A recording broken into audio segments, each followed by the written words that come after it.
Hi everyone, this is Group 6. Today, we are gonna tell you about universe for us. Or, in bahasa is, semesta untuk kita. On this project, we chose civics education, bahasa Indonesia, religious education, and English as the subjects. Before we start, I will introduce our group member. Halo, perkenalkan aku Anastasia Joy Santoso dari kelas 9A nomor absen 4. Saya David Agatha Kusuma Wikrama Wardana, kelas 9A nomor absen 6. Saya Virus dari kelas 9A nomor absen 9. Halo, saya Shalom, nomor absen 16 dari kelas 9A. And don't forget to like, comment, and subscribe. Without any further ado, let's get started. And now, I will read one narrative text that I've made. Be careful in your actions. A long time ago, there are two children named Nico and Selo. They like to play together at the park. One day, they play a toy phone from used tins. They really enjoyed the conversation on the toy phone. Wow, this is so fun, said Selo. And Nico replied, yes, I agree. But when they enjoyed playing the game, Selo accidentally pulled the phone too hard so that the string cut off. Selo said, oh no, I think I broke it. I'm really sorry, Nico. It's okay, let's clean this up and make another one, said Nico. Okay, Selo replied. But instead of cleaning the toys, Selo kicked the broken toys into the river. Hey, I told you to clean it up, not throwing it into the river. It will damage our ecosystem, said Nico. Then Selo replied, ha, it's okay, it's just a small toy. No, it's not okay. Even though it's small, don't ever do that again, said Nico. Whatever, Selo replied. But suddenly there's a tree trunk fall into right into Selo's head. Ah, it hurts, said Selo. Nico just laughed watching Selo hurting and said, haha, universe is mad with you. You have to say sorry. Okay, I'm really sorry. I will not ever littering again, I promise. Then they go home after that accident.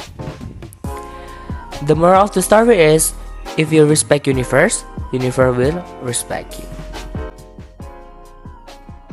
Cita-cita adalah sesuatu yang ingin digapai di masa depan.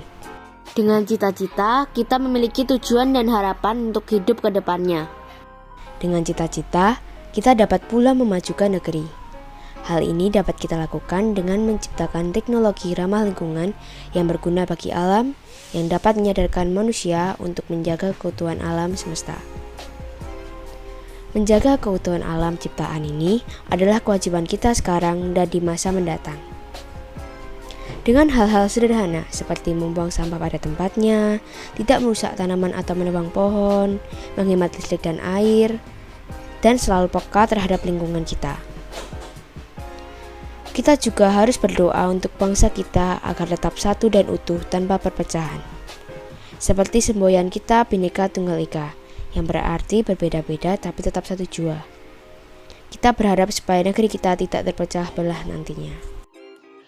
Persatuan dan kesatuan merupakan hal penting yang harus dimiliki oleh bangsa Indonesia.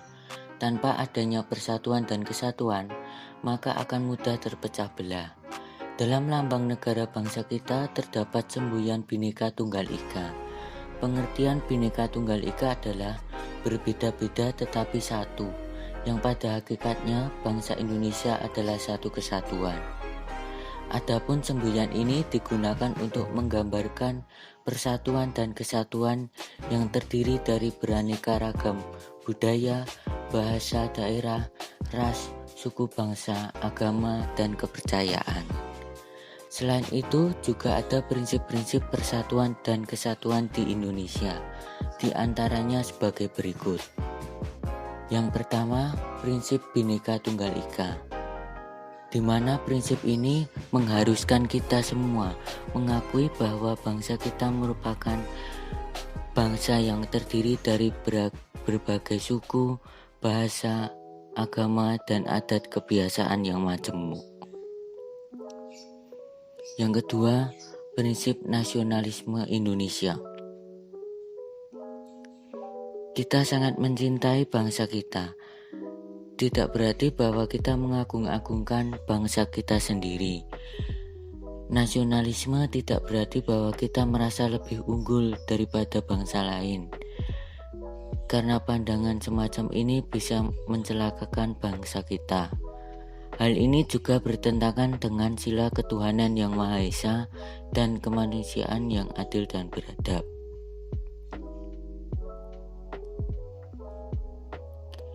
Yang ketiga, prinsip kebebasan yang bertanggung jawab. Kita adalah makhluk ciptaan Tuhan yang Maha Esa. Kita memiliki kebebasan dan tanggung jawab tertentu terhadap diri kita, terhadap sesama, dan dalam hubungannya dengan Tuhan yang Maha Esa. Yang keempat, prinsip wawasan Nusantara. Dengan wawasan ini, kedudukan kita ditempatkan dalam kerangka kesatuan politik, sosial, budaya, ekonomi, serta pertahanan keamanan. Kita merasa senasib, sepenanggungan, sebangsa dan setanah air, serta mempunyai satu tekad dalam mencapai cita-cita pembangunan nasional. Yang kelima, prinsip persatuan pembangunan untuk mewujudkan cita-cita reformasi. Dengan semangat persatuan ini, bangsa kita harus dapat mengisi kemerdekaan dan melakukan pembangunan menuju masyarakat yang adil dan makmur, sehingga cita-cita bangsa kita dapat tercapai. Selain ikut menjaga persatuan dan kesatuan bangsa, kita sebagai generasi penerus juga harus bisa menjaga kelestarian lingkungan sebagai bentuk tanggung jawab kepada bangsa dan negara. Di antaranya kita lakukan dengan membuang sampah pada tempatnya dan menggunakan sampah sebagai produk daur ulang dan lainnya yang berguna untuk bangsa kita.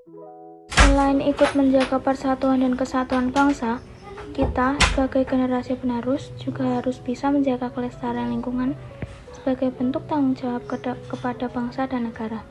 Di antaranya, kita lakukan dengan membuang sampah pada tempatnya dan menggunakan sampah sebagai produk daur ulang dan lainnya yang berguna untuk bangsa kita. Sampah merupakan masalah buruk yang pasti terjadi di setiap lingkungan. Banyak masalah yang terjadi karena kurangnya pengolahan sampah. Permasalahan yang sering saya lihat, pengolahan sampah yang belum terkelola dengan baik dari perumahan, perkampungan, hingga ke TPA.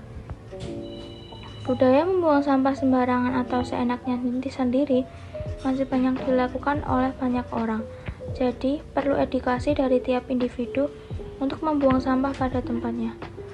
Dengan edukasi itu, mungkin dapat menyadarkan masyarakat pentingnya pengolahan sampah yang benar. Dengan harapan, kalau masing-masing individu mengolah sampah dengan baik, maka pemerintah akan lebih mudah dalam menangani pengolahan sampah ini. Kami masih banyak melihat sampah yang berserakan di mana-mana, sehingga menimbulkan bau tidak sedap, serta juga menyebabkan banyak penyakit. Banyak kegiatan yang dapat dilakukan untuk mengurangi dampak dari permasalahan sampah, seperti memanfaatkan sampah yang ada dengan memilih atau memilah mana sampah organik dan anorganik, supaya dengan mengolah sampah ini, 1. Kebersihan lingkungan dapat terjamin. 2. Keindahan lingkungan dapat semakin tertata. 3. Ekonomi masyarakat dapat meningkat dengan mengolah sampah dengan dijual langsung ataupun didaur ulang.